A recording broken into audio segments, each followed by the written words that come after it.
Hello students, in today's lecture we are going to learn staffing. So हम कर रहे थे फंक्शंस ऑफ मैनेजमेंट, जिसमें से हमने दो फंक्शन देख लिया था, पहला प्लानिंग एंड सेकंड ऑर्गेनाइजिंग, और आज हम करेंगे तीसरा स्टाफिंग।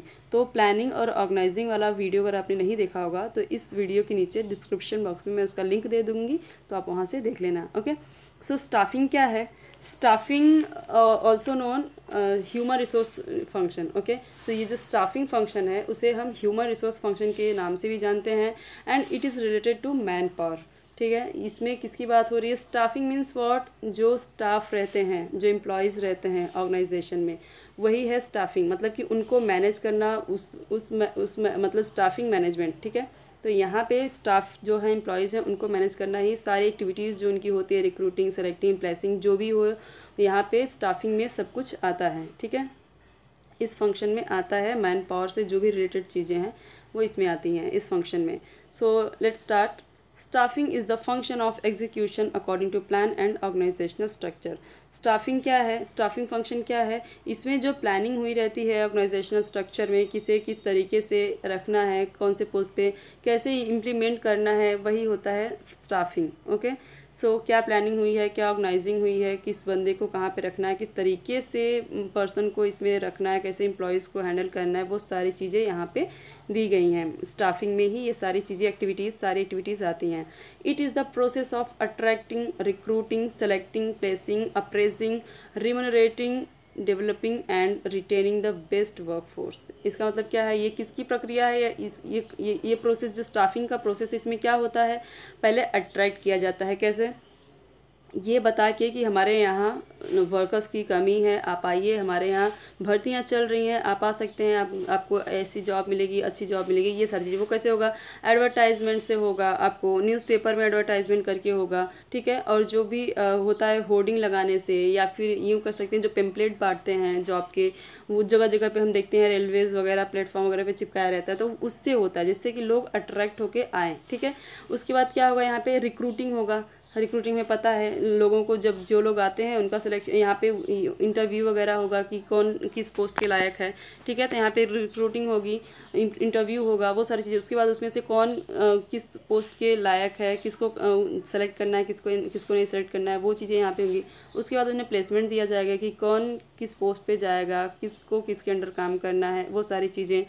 ओके, उसके बाद अप्रेजिंग, उनका काम अगर अच्छा है तो उन्हें अप्रेज किया जाए, उनकी तारीफ़ की जाए, उनके काम के अकॉर्डिंग, जो एम्प्लॉयज़ हैं उनके काम के अकॉर्डिंग कैसा काम है, उनके पोस्ट के अकॉर्डिंग, उनकी स्किल्स के अकॉर्डिंग ही उन्हें उनकी सैलरीज एंड वेजेस दिए जाने चाहिए। डेवलपिंग, उनके डेवलपमेंट के लिए भी काम किया जाना चाहिए। रिटेनिंग द बेस्ट वर्कफोर्स, तो उनका काम उसी तरीके से जो भी एम्प्लॉयज़ हैं वर्कफोर्स को बेस्ट, उनका मतलब कि अपडेट रहें, अच्छे से वो काम कर सकें, अच्छे से वो डेवलप रहें, उनकी जो नॉलेज है वो अपडेट होती रहे, इसके लिए उन्हें ट्रेनिंग वगैरह भी दिए जाना चाहिए ऑर्गेनाइजेशन में। ओके, सो ये सारे काम किस में आ रहा है? स्टाफिंग में ही ये सारे काम आ रहे हैं। क्या क्या हम यहाँ पे देख सकते हैं? Attracting, recruiting, selecting, placing, appraising, सारी ये रिक्रूटिंग से लेके अट्रैक्टिंग से लेके उनका डेवलपमेंट का जो प्रक्रिया है, ये सब किस में आ रहा है? स्टाफिंग मैनेजमेंट में। ठीक है, स्टाफिंग फंक्शन में।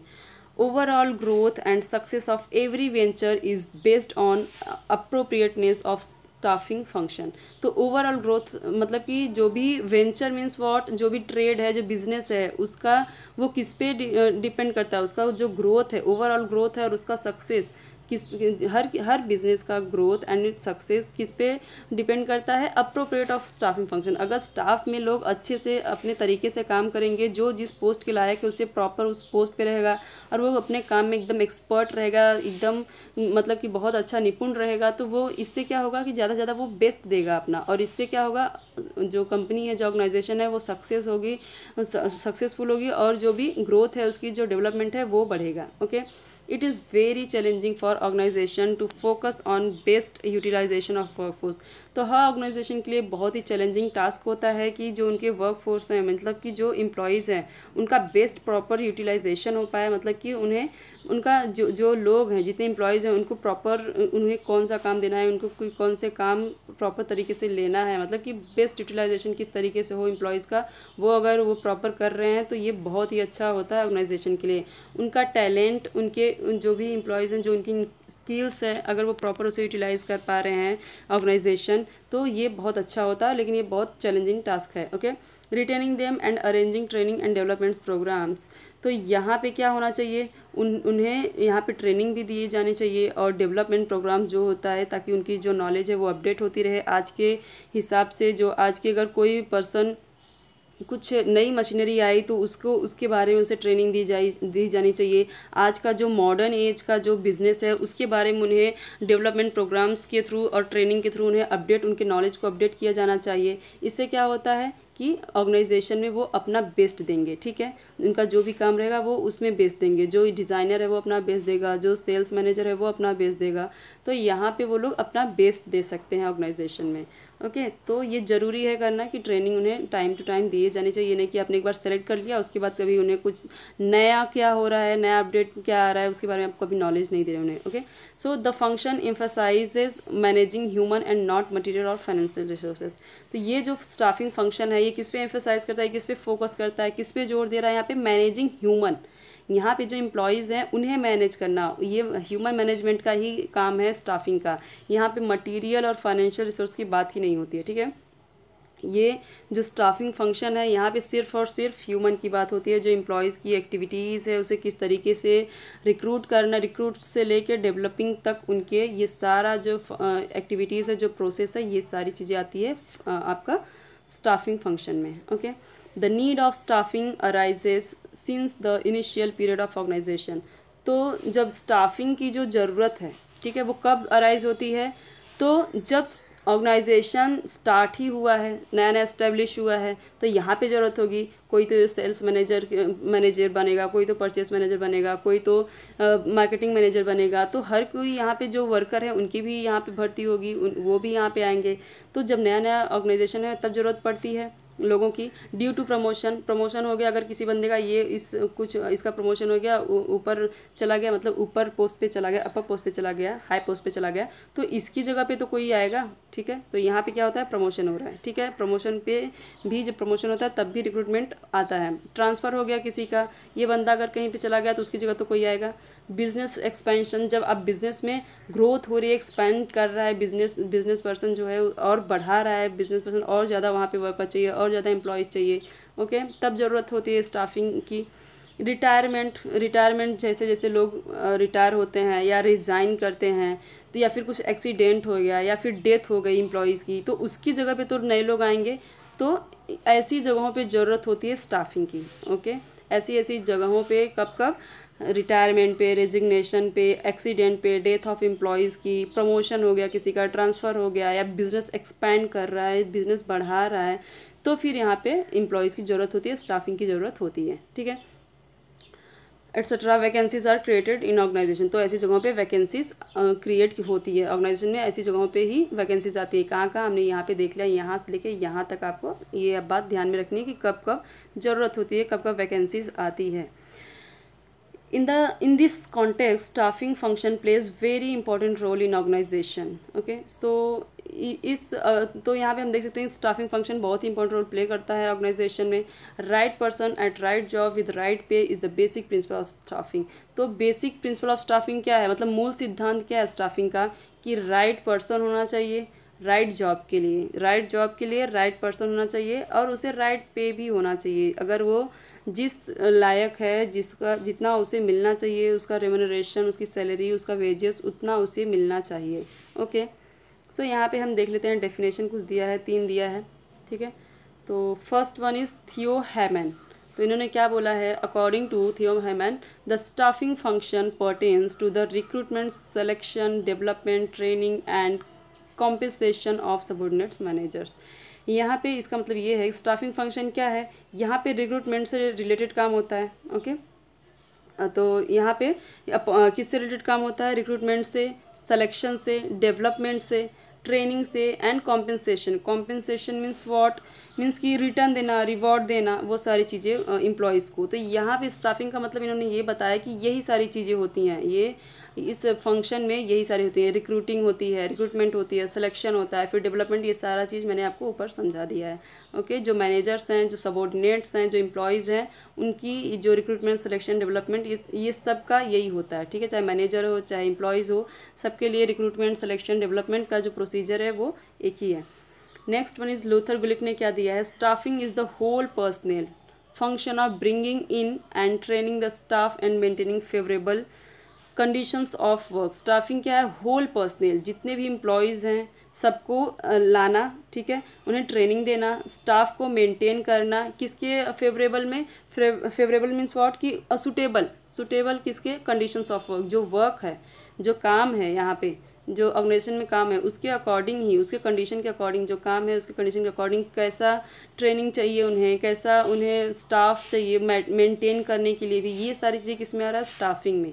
ठीक है, मतलब जितने भी लोग हैं, होल पर्सनल मीन्स इसमें सब आ जा रहे हैं। ठीक है, मैनेजर्स, एम्प्लॉयज़, वर्कर्स सब आ जा रहे हैं। उनको यहाँ पे ट्रेनिंग करना, स्टाफ को मेंटेन करना, उनके अकॉर्डिंग उन्हें काम देना, ये सारी चीज़ें आती है स्टाफिंग में।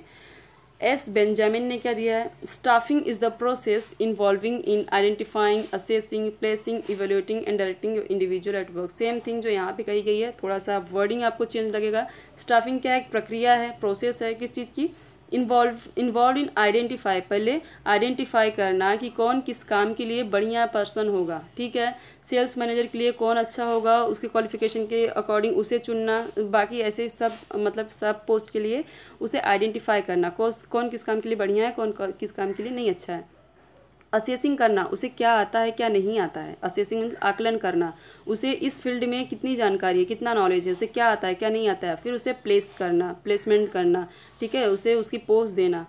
ओके, इवेल्युएटिंग करना, जब वो काम कर रहा है, काम यहाँ पे आकलन ये हो रहा था कि उसे क्या आता है क्या नहीं आता है। ठीक है, अब यहाँ पे इवेल्युएटिंग में ये आकलन मूल्यांकन किया जा रहा है उसका, इवेल्युएटिंग मीन्स मूल्यांकन।